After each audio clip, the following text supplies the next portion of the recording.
Oh, Ian, remember to tell Ollie about your new Italian persona for him. Oh yeah.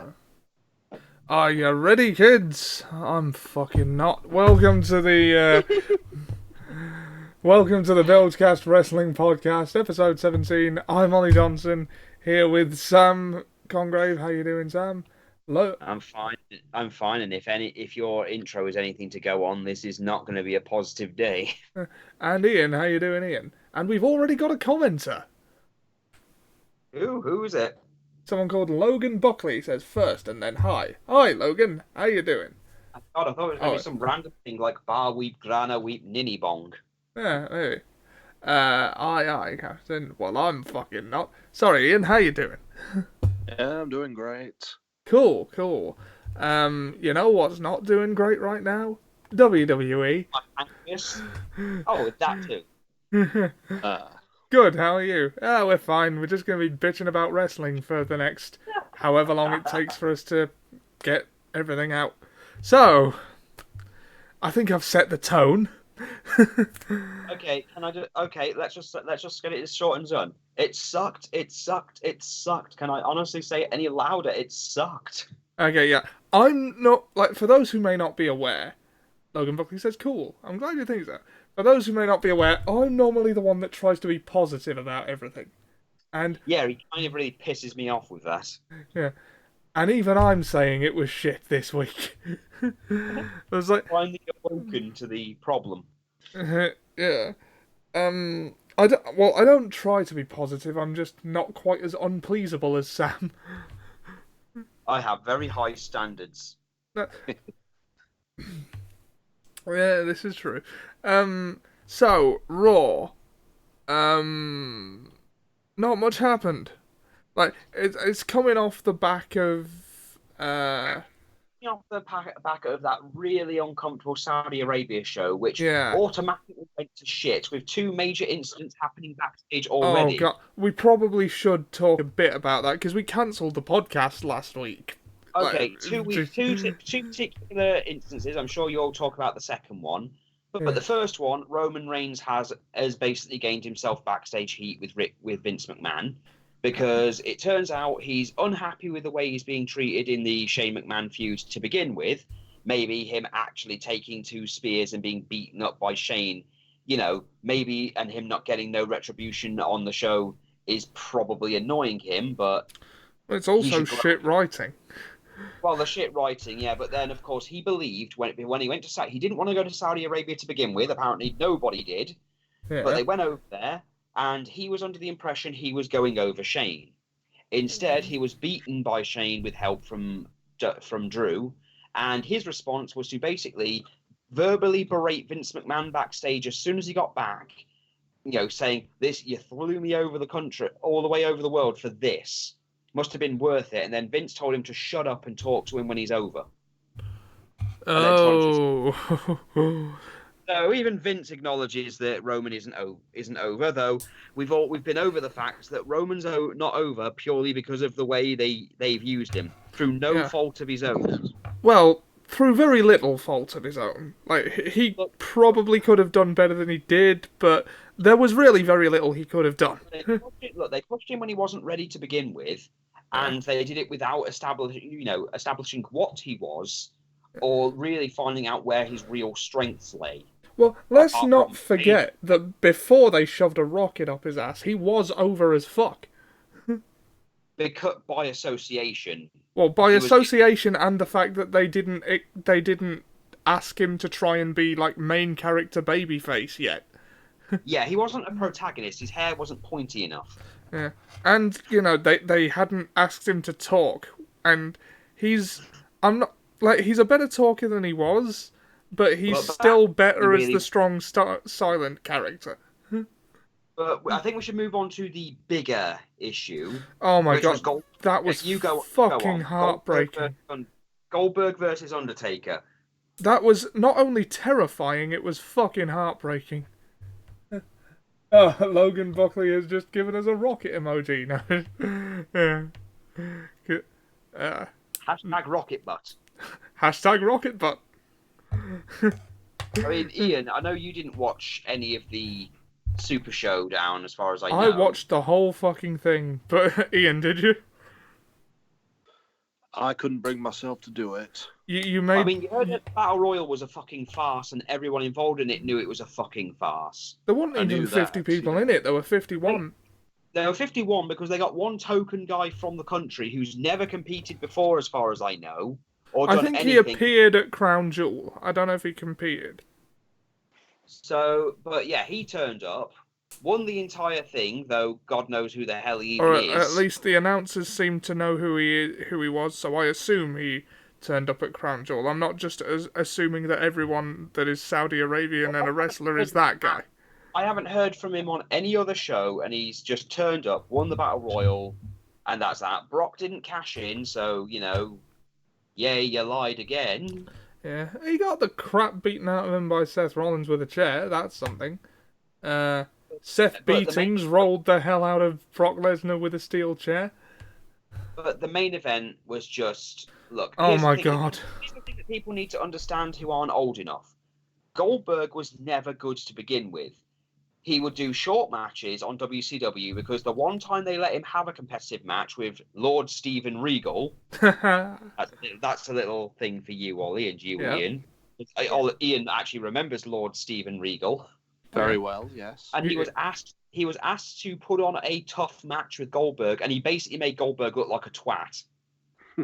Yeah. Well, he Goldberg whacked his head off the ring post and concussed himself like a minute in.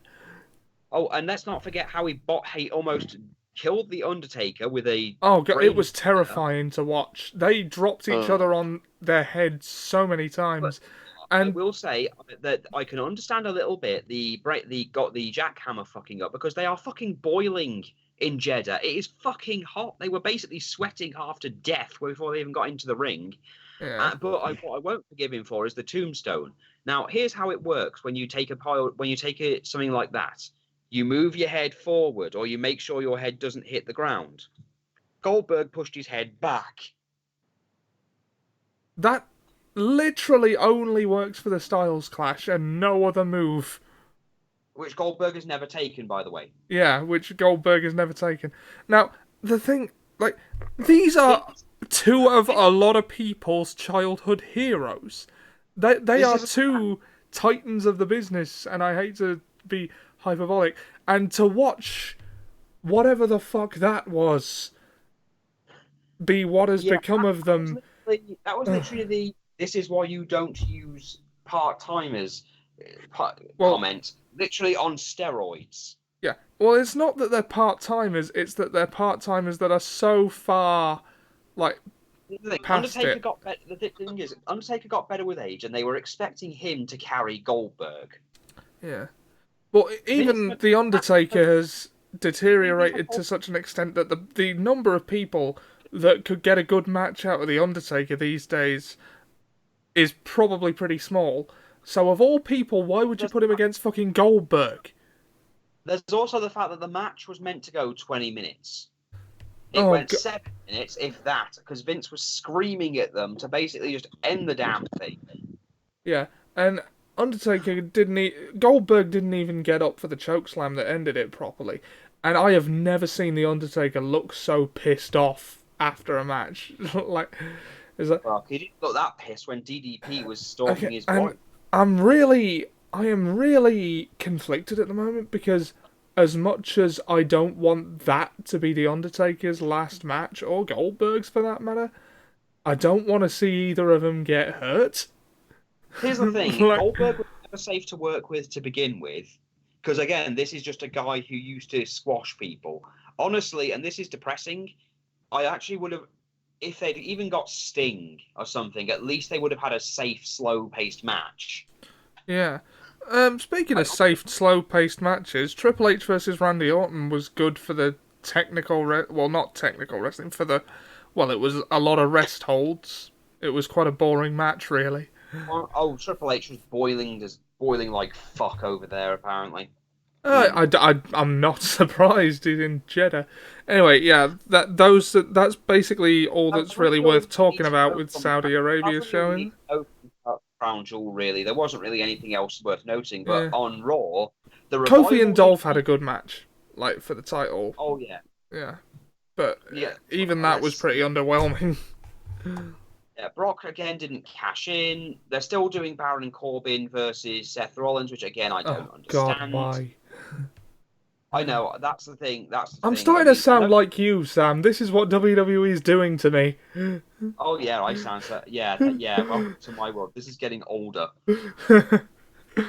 But let's see. Lacey Evans again is apparently still in a feud with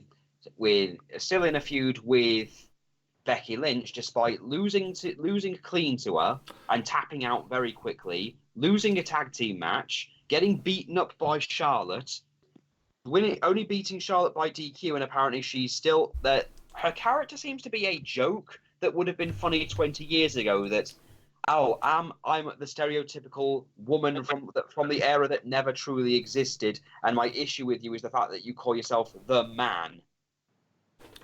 That feud reached its logical conclusion a while ago. Just let it end. Here's the thing. Usually in these situations, the argument is, well, they were used better on NXT. But the thing is, Lacey Evans' career can be summed up in: she's from a military family, apparently. She served in the military. Good for her. She came into the Mae Young Classic, which she didn't really win or make any real noticeable. She wasn't really noticeable because most people were like, "Are you fucking serious?" when looking at her, because she was gimmicked the fuck out compared to everyone else whose entire thing was, I'm literally just I'm a wrestler, but I have my own take on what I'm doing. Like some had some thing to them, or they had some character to them, but hers was literally a gimmick, if that makes sense. Yeah. Then she came to NXT and did nothing substantial because the only thing worth noting was Shayna Baszler basically murdering Japanese people. Right. Was it this week that the R-Truth segments were just him stuck in a lift with a load of other people? I don't know, and I don't care. I'm tired of the 24/7 title now at this point. It's not one of the funnious parts of the show, mate. Like, at least it's entertaining. That's not saying much. That's like saying, well, while walking on these thumbtacks, standing on that feather is, slightly better.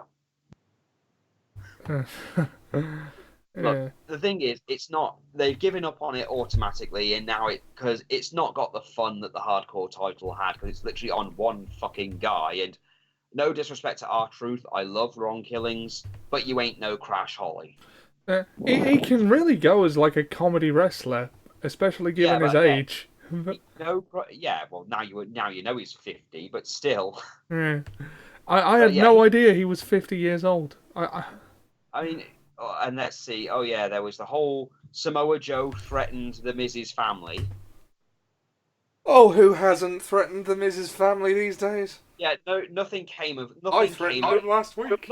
Nothing came of it apart from literally looking like the Miz is going to challenge for the US title, and then suddenly everyone else who's suddenly more qualified came out, and then it became a tag match because that's how this works. And then the Miz would have to forget all of this a night later when he went on to SmackDown to argue with Shane McMahon. And to that point, the wild card rule has already ruined SmackDown for me. It has. Like, SmackDown is just like a rerun of Raw for half of it, and the other half is like. I mean, was AJ Styles on Raw this week? What's happening with him? He's injured and taking some time off. Last he was seen, Corbin smacked him. Yeah. And man in a shirt basically beat him up. Yeah. Lacey Evans did an interview thing, but she actually won a match by sneaking in, punching Bayley, and then pinning her. Although she did do an interview segment where she was completely destroyed by Becky, pretty much. Becky really seemed like she just did not give a fuck. Was that side-by-side thing that they did? Yeah, she just looked like she did not give a shit about what was going on. It's like she didn't even understand why this was going on. Yeah.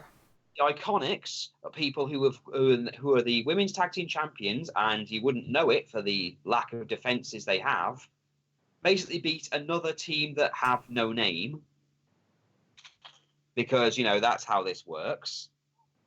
I actually like that they're doing that. I really wish they'd do more with them. Yeah. I like that they're doing that because they know the crowd want them to do more with them. and it plays to them being heels that they're not giving them what they want. Like, you know, as long as it doesn't happen too much longer. Yeah, speaking of tag teams, the Revival re-won the tag team titles. Cool. Yeah, that was one of the few high points, I think. Oh, and Seth Rollins basically murdered Sami Zayn in front of Baron Corbin. Yeah, I remember that. That was...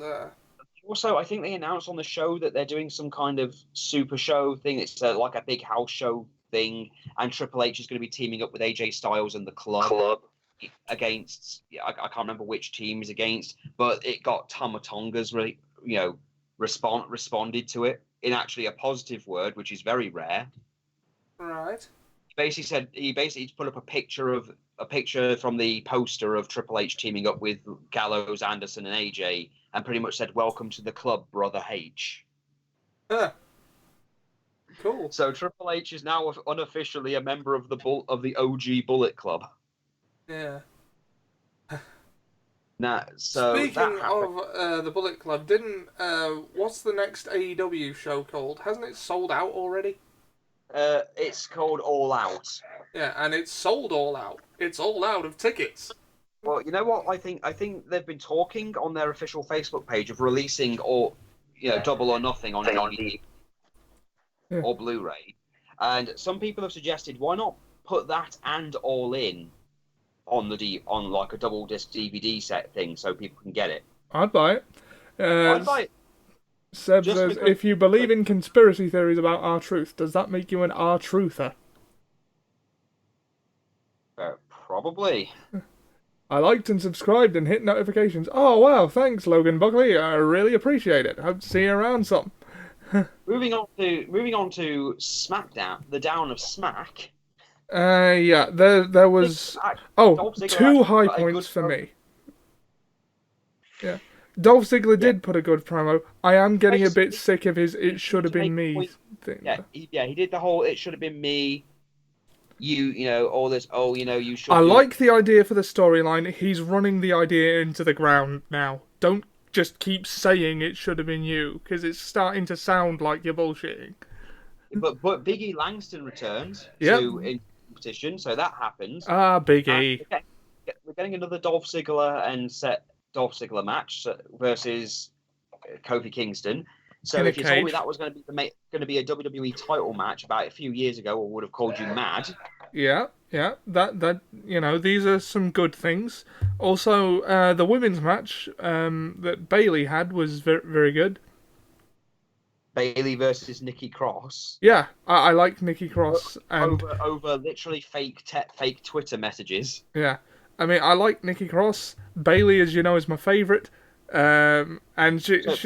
Also, Mandy and Sonya basically keep going after Ember Moon for reasons. Oh, yeah. Heavy Machinery... They slapped a switch out of her hands, Sam. They deserve to get what's coming to them. Yeah, also... That was a god-awful segment, wasn't it? Another title match chain happened. Yeah. Heavy Machinery beat a tag team and won the YOLO Tag Team Championships. I should probably point out that Otis, the big crazy one, is actually from the same place as my mother-in-law. Cool. He's from Superior, Wisconsin. Nice. And no, they don't all act like that, but I'm starting to believe they're all crazy.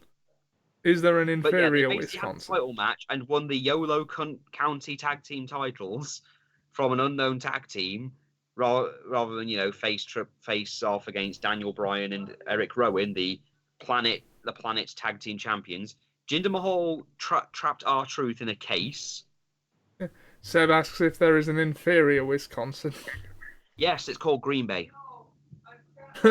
Oh. Ooh. Yeah, I've made that joke to Margie every so often, and she finds it funny. Shots fired. Shots are fired. Let's hope Mr. Anderson isn't listening to this podcast. Oh, he's probably stoned. Oh my god. Now I really hope Mr. Anderson isn't listening to this podcast. Oh, don't worry. He's too busy arguing with David Arquette's existence. I liked Mr. Anderson. I know. I liked him too until he kept turning up to shows completely drunk. I didn't know about that. Yeah, that's why he got from Impact. But moving on. Oh, yeah, speaking of Impact, I just got to throw this out. Rosemary tried to murder James Mitchell. That was hilarious. Yeah. Literally standing on a table and strangling him. It's the first time I've ever seen him. He's still doing the whole he's the devil thing.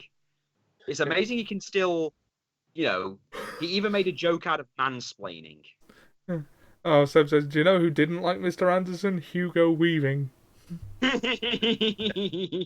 Something weaving this way comes. Yeah. Oh, yeah. The Miz did an entire speech where he basically shit all over Shane McMahon, which is understandable, and I would get behind it if it wasn't for the fact Why that have we got to see Shane McMahon on both fucking shows? Because he's a McMahon, for the same reasons that Miz explains, but again, the reason it doesn't matter for the Miz is because the Miz is guilty of the exact same things for lasting as long as he has. Well, yeah, but we're not supposed to remember that. It was over 2 weeks ago. And also, he got buried completely because the entire idea was he had to beat Elias, then he had to beat Drew McIntyre, and if he beat both of them, he could fight the best in the world, and I'm saying that with quotation marks. So he beat Elias. He almost beat Drew McIntyre, but Drew did beat him clean, knocked his fucking head off. And then right after, Shane McMahon went, okay, I'm going to give you a match anyway, ring the bell. Starts doing his little silly rabbit punches, gets beaten up a bit, but then locks Miz in a triangle choke and makes him tap out. Yeah. Okay, I've got to say this at least one more time. Shane McMahon has the worst work punches I have ever seen. And the fact that they're thinking of maybe having him beat Kofi Kingston to take the title. Oh, God, don't. Like, if that happens, and I'm saying this right now on the podcast to hold me to my... If that happens, if they have Shane McMahon win the WWE title from Kofi Kingston after doing everything right with him so far, I am done. Like, I'm just going to be the AEW guy and not watch WWE at all anymore. Like... There goes the money. There goes the money. Money, money, money, money, money, money, money, Yeah. money, money. I mean, like, bro. Feel free to tell me it's good again, and I might go back to it. But if First time to even do it, you are literally at the point where AEW is coming. Your shows are losing ratings. Yeah, I mean, All Out has sold out like as quickly as AEW shows generally do. Whereas apparently Stomping Ground was really struggling to shift tickets. People all backstage are already talking about just wanting we got to be 4 people on now. Welcome to the stream. How you doing? Well, more people are just saying it backstage, saying we just want to be gone at this point. We don't want to be here. Yeah. They're apparently waiting for their John Moxley moment where they can go on a podcast and expose the company. Yeah. Well, John Moxley never really struck me as trying to expose the company. He's just talking about his experiences, honestly. Like, but the thing is that his truth about the company is still exposing how the company does things. Yeah, because but the sound of things from his thing is that Vince has built an infrastructure which basically chastises you for wanting to do your job properly. Yeah. Well, if I can compare John Moxley, if I can make the obvious comparison, CM Punk. Like, CM Punk sounded a lot more like he had a particular axe to grind with the company. That he was telling the truth and trying to expose the company, but he sounded a lot more like he was taking catharsis from it, which I can't blame him for a second. He, is completely entitled to take whatever he can from his miserable experience with the company, but John Moxley just sounds a lot more matter-of-fact about it, is that he's not actively taking pleasure from knowing that people know how awful things are now. Does that make any sense at all? Yeah, well, with CM Punk, it was a bit more personal because he was a main event guy, and they basically punish him for it, and by his own words, they basically put his life in danger, and basically fucked his life up completely for no real good reason. Yeah, and Dean Ambrose is more like, I was stuck in an environment that did not work for me. Here's what I didn't like about it. I'm glad to be away from it, and I know that Vince will just hire me back anyway, even after all this. I mean, he's pretty much said Vince would hire me back in a heartbeat even after all this. Yeah. But the point is that people want out of the company. They don't want to be there. Vince is scared to let him go. Oh, speaking of, I have heard. Well, I get all my wrestling news basically from the Cultaholic guys. Like, just in the interest of letting you know. But apparently, according to them, a lot of WWE talent, they didn't drop names, are just waiting for their contracts to expire now. Yeah. Like, I mean, even before, and I'm quoting a bit here, even before AEW exploded the way it did, there was still a thriving indie scene. I mean, they did their best to pilfer it, but it's still there. We've got to remember, Cody Rhodes, the thing that made Cody piss off the WWE for quite a while is that he was proving that you could make it on your own, you could make it outside of WWE, that it wasn't this umbrella. Like this, there wasn't this, it wasn't just, it's WWE or nothing. Yeah. Is there anything else that happened this week that's worth really talking about? Nothing really happened on main WWE programming. Nothing really happened on 205 Live, as I mentioned before. Yeah. WWE actually don't care about 205 Live, and on the NXT UK stuff, they're just kind of, well, they've done weeks worth of taping, but at the moment they're building up Velveteen Dream, trying to get 2 belts. So we'll see how that goes. Yeah. Meanwhile, Tyler Breeze has moved completely down to NXT now. Well, they weren't using him on the main roster. Yeah, well, he's just said he's a lot of people have been requesting to just go down to NXT and stay there for a bit because they just don't want to be on the main roster. And Stephanie McMahon had the goal to go down there and try and give them a pep talk, which is stupid. Yeah, why would you surely she should be giving a pep talk to the main roster. You don't give pep talks to the one area that it seems to be happy with its lot. Oh yeah, the only part that isn't suffering, because you got to remember, Raw and SmackDown are on networks that they've got to appeal to, and they're not living up. And Fox have literally just gotten SmackDown, and they're fucking up miserably. Whereas NXT is still popular, Takeover is still great, and they're very confident in themselves to the extent where they'll claim they're better than AEW at this point. And NXT UK is still in the process of growing at this point, in my opinion, because again, it is UK talent, but they're not. But they're slowly building up their identity, kind of like what NXT was doing for a couple of years, which is fair enough. Which is fair enough for them, but you've really got to think that eventually people are just going to walk out the company and go. Vince can't stop them once the contract's up. I mean, look what they've done to Luke Harper. Yeah, I mean, they're shelving him from working, essentially, which is, fuck WWE for doing that. And adding time to his contract. Sasha Banks apparently is changing her name and has actually hinted she might go to NXT UK. Sasha Banks? She has said she might go to NXT UK to wrestle Toni Storm. Like, she wants to wrestle some of the stars in NXT UK. Right. And there is talks about them bringing Shayna Baszler to the main roster.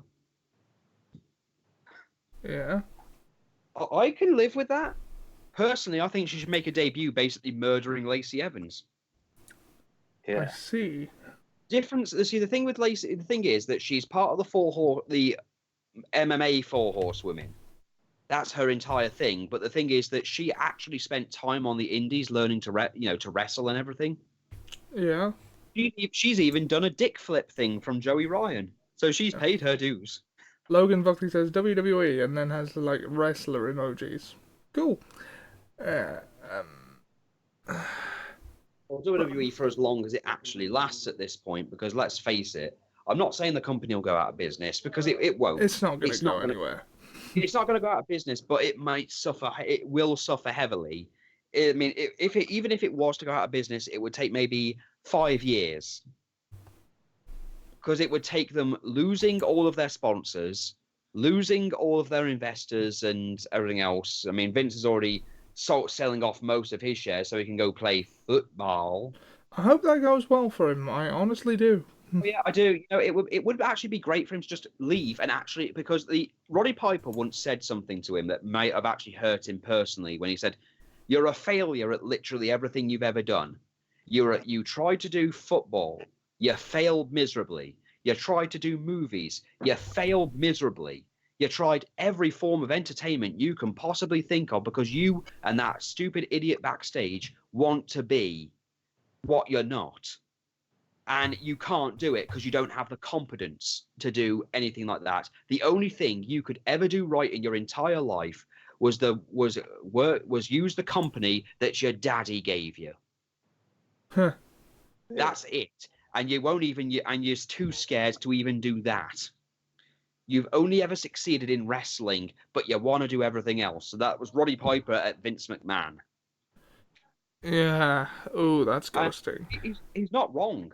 I mean, if you've ever seen the Paul Heyman speech where he basically did the exact same thing, where he said that he actually was on SmackDown once and told Vince that he wasn't a genius. He was just a very good thief.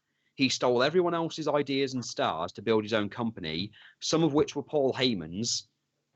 And that's all big. And then, of course, he told everyone, this is a guy who made a promise to his dad on his deathbed what he wouldn't do. And he wouldn't even wait for his dad to die of cancer until he did exactly what his dad begged him not to do. Because it was more about building his industry, which is true. That's what Vince McMahon bought the company off his dad with the promise that he would not go against the other territories. And he did exactly that. Like Vince Sr. wasn't even dead yet. Yeah, and he was dying when he got the company from him. He was dying. In fact, he even said, Vince McMahon Sr., if he knew full well what Vince was going to do, if he knew what Vince Jr. was going to do, he wouldn't have sold him the company full stop. Yeah. Well, at any rate, this is all like really depressing. On to some good news. Shawn Spears is now officially signed with AEW. Yeah, I mean, there are. Speaking of, I was wondering. I know you're not big on the indie scene, but is there any particular person you'd like to see on the indie scene or in Ring of Honor or something who you think would be a good addition to AEW? No one that isn't already there. For me, it's Dalton Castle. Yeah, I mean, Joe Hendry would be awesome. Seb says, is it worrying and disturbing that I'm finding Sam easier and easier to listen to as I get older? Who's that? Seb. Nah, seriously, great commentary, guys. I actually don't know how to take that. Yes, seriously. Oh God, I'm like a butterscotch candy then. Yeah. Now, I normally try to put a positive spin on everything that's happened. Well, not a positive spin. I try to find the positivity. I've not even tried to do that this week. I just don't have the...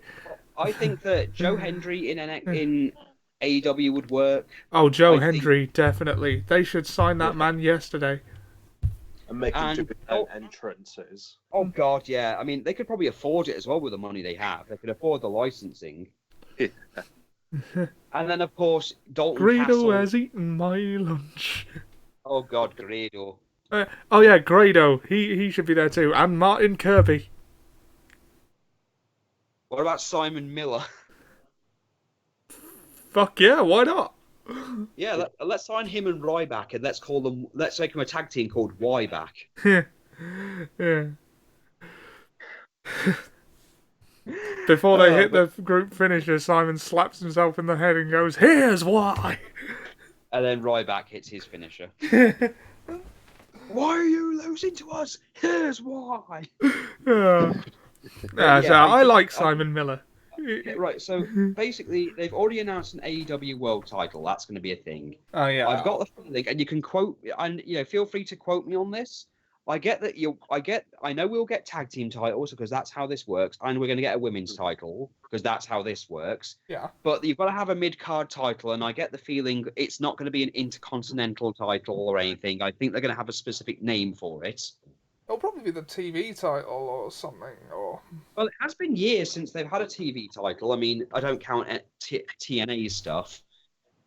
Yeah. I mean, at one point, if we ever do a special, I think we should really do a special at some point on TNA in general. Yeah. The company that could have, and because of one major decision and one bad person, it ruined every chance it will ever be to be anything more than a glorified, indie fed. Oh, what could have been? Yeah. I mean, Ian, you've got memories of TNA, right? Oh, here's one more person I want to see in AEW. Who? Curry Man. He's already there. Is he? Christopher Daniels. No, I mean as Curry Man. I think we might be able to. I think Daniels might be able to do it. I mean, he hasn't. He's old now. He's aged quite a bit because you got to remember he came up with AJ Styles, but he can still go. Yeah. Sorry, Ian. You were saying something. I barely remember it. Well, I'm sorry to hear that, but yeah, I think that I'm sorry to hear that you don't have many memories of TNA, but I remember it I remember seeing it and then telling Ollie, "You've got to see this show. You've got to see it." At a time when WWE was on, and then it was suddenly on UK television.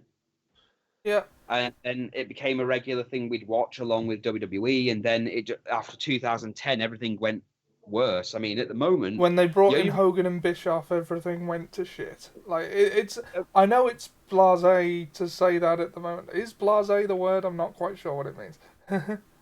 I think it's cliche at this point, considering how obvious it is. But there's a lot of reasons TNA failed. A lot of people are the reason, and at the moment, this is why. At the moment, the only good thing going for it is Rosemary and James Mitchell. I'm sorry. Oh, and Tessa Blanchard, because quite frankly, Tessa Blanchard is an amazing female talent, considering that WWE wouldn't fucking hire her. Yeah. Which you'd think they'd be all over her, considering her dad was Tully Blanchard. Yeah. You could have actually put her with Charlotte and actually done a Four Horsewomen thing, and it would have actually made thematical sense. Yeah. Yeah. But no, she's on Impact punching Disco Inferno in the face. Well, if you've got to punch someone in the face. Oh God, yeah. You remember basically his entire gimmick now is that women shouldn't be wrestling anymore. There's only so far they can get go. Get in the kitchen and make me a sandwich. That's his entire gimmick. Basically, he got into a match with Tessa Blanchard, whereupon he pretty much gave her credit, told her that, I know it's hard because your dad was on the road all the time, so you've clearly got daddy issues, but tonight I'll be your daddy. Imagine how well that went down, and said that you think this whole women's revolution thing is gonna make you women be taken seriously, but here's the thing. This women's revolution is just a car wreck waiting to happen because let's face it, women can't drive. And I was like, oh my God, you are seriously making this joke in 2019. They're going for it. Fucking hell. Yeah, he really fucking went for it. So she basically elbowed him in the fucking face and knocked him unconscious and then pinned him.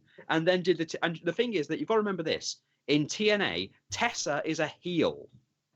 Tessa, who last week basically called out Does that mean that they're presenting Disco Inferno as the good guy in this situation? No, he's the heel. No, she's a heel by virtue of the fact that in her own division, she called out the retired Gail Kim and demanded she get on her knees and apologize to her for things, and then of course Gail came out of retirement to wrestle Tessa.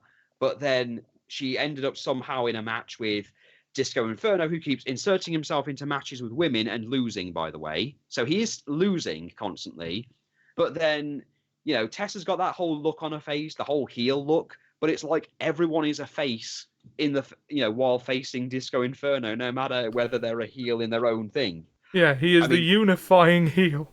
Well, here's the thing. A better example is, at the moment, Rosemary is the face and Su Yung, the Chinese zombie bridesmaid, is basically the heel. Yet both of them would be face if they were ever, in a situation with Disco Inferno, who's going by the name Glenn now.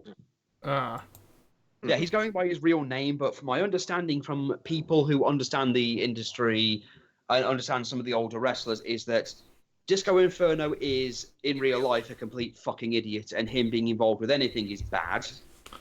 Yeah. I thought someone was going to say inserting himself into women, then. No, that would be quite a different angle. No, this is a guy who, basically, if you don't know who Disco Inferno is, he's a guy whose entire gimmick was that he danced and he stole other people's finishes, including the People's Elbow, which he called the Village People's Elbow. Right. Basically, he never had a move that was his own because he had a different move each week that he stole from another wrestler. That was basically his gimmick.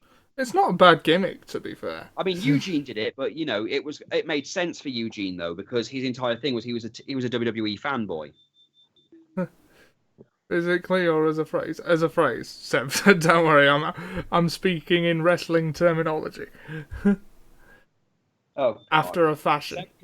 Does Seb even understand wrestling terminology? I use it around him often enough. Okay. Yeah. I mean, hell, me and Ian put on probably a better wrestling show. I mean, we had a Big Daddy impersonator at on a show, and we were having a fucking ton of laughs last a few days ago. Oh yeah. Ian even went so far as to play Big Daddy's theme over the microphone. I understand it. I was making a joke. That's what he says. So yeah. Easy. All right. Well, we've been rambling a bit, and it's hit 40 minutes. I think now's as good a time as any. There's not really anything else to say on the wrestling this week. We've tried our best to make it more interesting, but to be honest, there's not really anything going on. I mean, what might interest you is that John Morrison, who is now Johnny Impact, is now wrestling in TNA Impact, and he's the world champion. Nice. He's a heel, and he's got a new girlfriend called Taya Valkyrie. Cool. Seb says, to quote Captain America, I understood that reference. Yeah, cool. All right. I sometimes think about making a wrestler based on Seb. Oh, God. Well, let me know how that goes. Oh, Ian, you said something about an Italian persona. Oh, yes. God, yeah, we've got to tell Ollie about his persona, which, you know how basically Ian and me do that whole thing where it's basically Murdust? Yeah. Basically, your character is retired right now because Scott Steiner won the right to shit in your house, basically, and owns your house for some reason. So in the middle of a tournament, he brought out a new character, which is just you with a mustache. Right. And a flashy costume. And a flashy Italian costume. Go on, Ian, tell him the name. Oh, yeah. Signor Olinio. Signor Olinio. Oh, my God. I love it. It took me a while, but then I was like, wait a minute, that's just Ollie in a mustache. No, it isn't. Ollie doesn't have a mustache. It's just another gimmick like Marty McGregor and, Rocky Balboa and, Ollie Juan Sones. But they were different people. So, yeah, we had that whole thing. Yeah. I'm going to pull your mustache off and expose you. Oh, hold on. Sam, yes. You need to help Alan with Nicole. Okay. Hold on, what's wrong? Oh, you need Cavonia. All right, here you go. Sorry about that. Alan needed his cough medicine. Okay. Martin McGregor wasn't a gimmick. He played Obi-Wan. That's Ewan McGregor. That is where I got the last name from, though. Yeah. So, I'll just hand it to him. We've even taken the screw off. Well, on that note, that's about as positive a note as ever. It's probably best because dinner's almost ready on my end. Okay, you can find everyone involved in the names listed between their names on the image on the screen.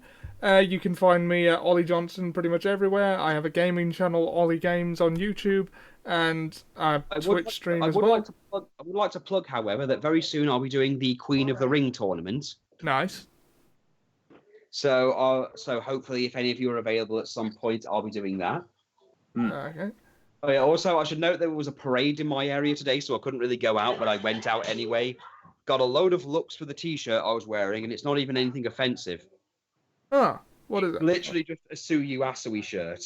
Ah, cool. It's literally got Suyu on the front, but I was getting looks from a load of Captain Marvel, people dressed up as Captain Marvel. I see.